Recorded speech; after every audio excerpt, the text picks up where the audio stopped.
Hi, this is Marty from Blue Lightning TV. I'm going to show you how to create the look of chocolate candy popsicles. I provided a Photoshop template so you can follow along. Its link is in my video's description or project files. It includes 3 layers, a pattern background, a white lollipop stick, and a high contrast black and white graphic. Feel free to use different backgrounds and graphics if you like. Just make sure the document's resolution is 150 pixels per inch. Otherwise, you'll have to adjust the setting amounts in many of the layer styles and filters that we'll be using in this video so your results will look similar to mine. If you are using a different graphic, make sure it's high contrast like in this example.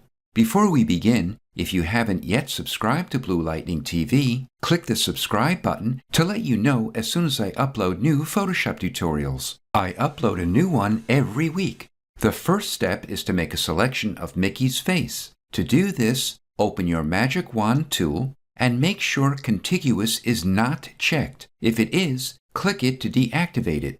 Click anywhere on his face. This will make selections of all the black shapes.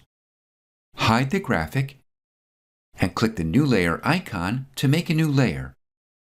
Click the foreground color to open the color picker. In the hexadecimal field, type in 693C36. Then click OK or press Enter or Return.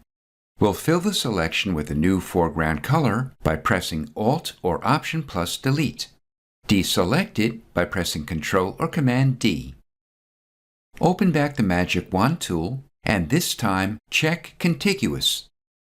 Click anywhere on the ear, which makes a selection of just the outer shape of the face. Press Q on your keyboard to show the selection as a quick mask. Notice as soon as we opened our quick mask tool, our foreground and background colors became white and black respectively.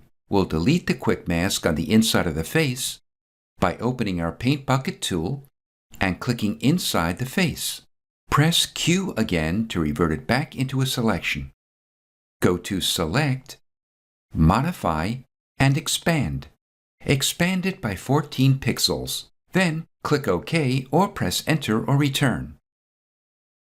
We'll create a new layer below the active layer by pressing Ctrl or Command as you click the New Layer icon. We'll fill the expanded selection with a foreground color by pressing Alt or Option plus Delete. Then deselect it. We'll convert it into a smart object so we can modify it non-destructively. To do this, click the icon at the upper right and click Convert to Smart Object.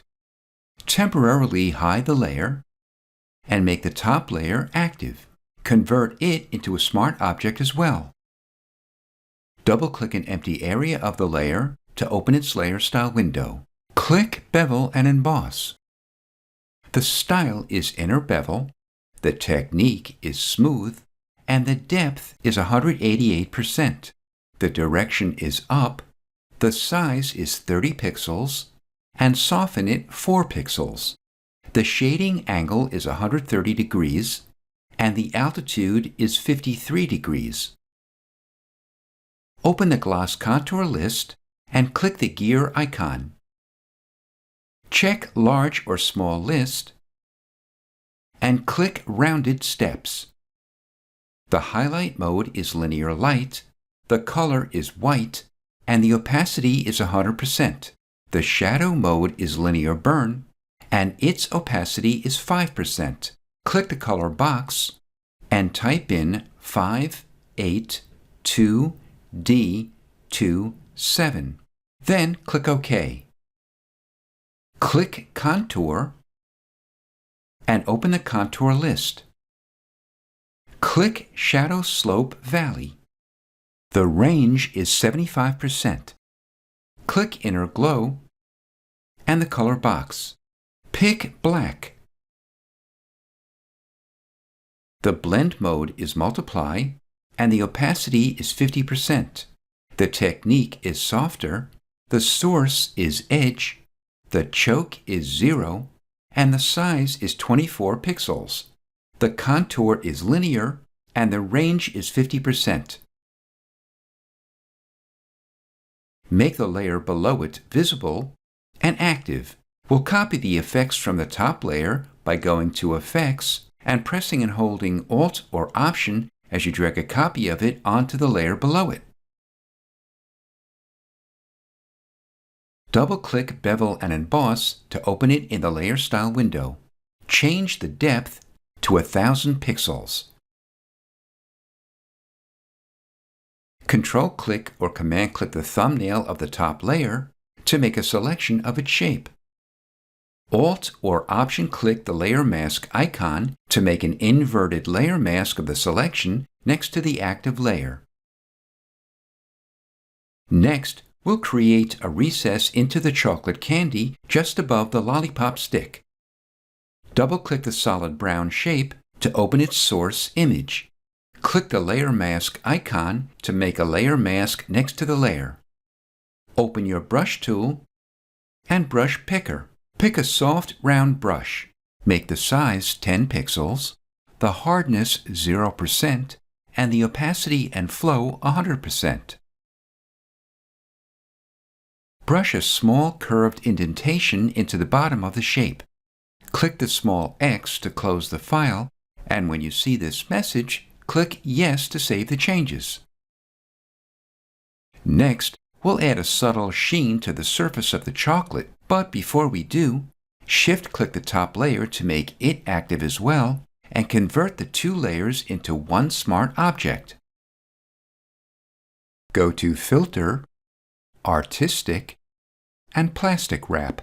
You could also click Filter Gallery and navigate to Plastic Wrap.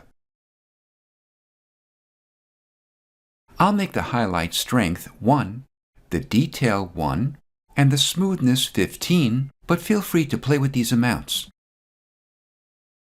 Next, we'll add a shadow to the top of the popsicle stick.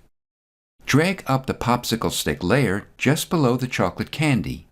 Control-click or Command-click its thumbnail to make a selection of its shape. We want the selection to be just the part that's visible below the chocolate. To do this, go to the thumbnail of the chocolate and press Alt-Control on Windows or Option-Command on a Mac to remove the shape of the chocolate from the selection. Click the layer mask icon to make a layer mask of the selection next to it. Make the popsicle stick active, and with your brush tool still active, reduce its opacity to 10%. Increase its size to approximately 35 pixels. Brush overlapping arcs between the top of the popsicle stick and the chocolate. Next, we'll brighten the chocolate. Make the top layer active, and click the adjustment layer icon.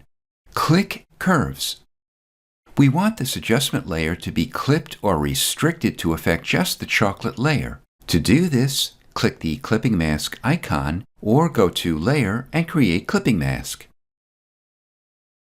Basically, the curves adjustment allows us to modify an image's tonal range by dragging the diagonal line at specific points to new locations on the graph. The upper right area represents the highlights, the middle area represents the midtones, and the lower left area represents the shadows. For this image, go to the center of the diagonal line and drag it slightly up and over to approximately here. This essentially brightens its midtones. Lastly, we'll add a drop shadow, which will connect our candy popsicle to the background. But first, let's place our chocolate candy and the popsicle stick into a folder. To do this, Shift-click the popsicle stick layer to make it active as well, and press Ctrl or Command-G.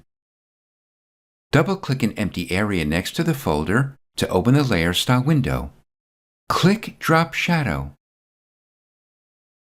Make the blend mode Linear Burn and the color black. Make the opacity 25% and the angle 130%. Make the distance 40 pixels, the spread 0, and the size 15 pixels. This is Marty from Blue Lightning TV. Thanks for watching.